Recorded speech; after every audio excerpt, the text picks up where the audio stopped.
આકારો અને ઘન આકૃતિ સમજવા માટે આપણે એક આ જોડોની પ્રવૃત્તિ કરીશું.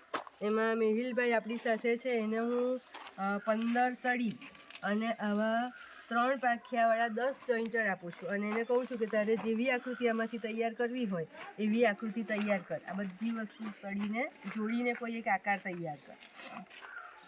આપણે જોઈએ કે શું બનાવે છે, હે ને છોકરાઓ? તમે પણ પછી એને મદદ કરજો અને તમે પણ આવી આકૃતિઓ બીજી બનાવજો.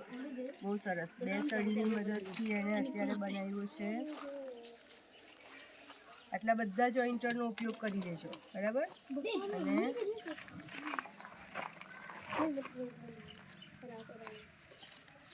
સરસ. જો આ કયો આકાર બન્યો છોકરાઓ? ચોરસ.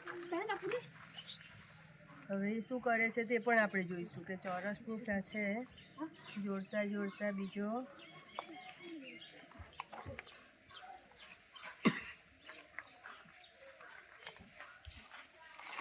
વાહ, આ પણ એક આકાર તૈયાર થયો. આ કયો આકાર થયો?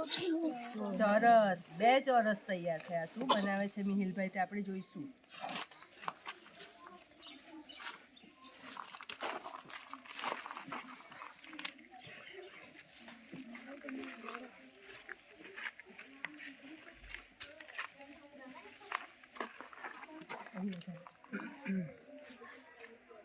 સરસ. કયો આકાર થયો?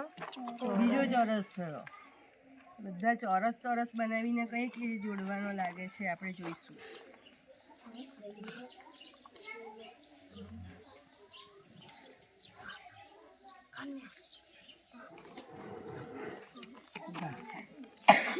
હજુ જોડવાનો છે.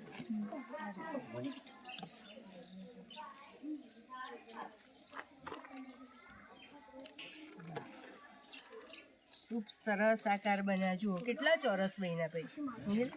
5 ચોરસ બનાવ્યા છે. એના ઉપરનો આકાર કયો થયો? પંચકોણ. સરસ. તો આવી એક પેન્ટાગોનલ પ્રિઝમ કહેવાય. આવે જો સરસ મજાનું મિહિલભાઈએ બનાવ્યું. તો મિહિલભાઈ માટે 3 તાળી થઈ જાય.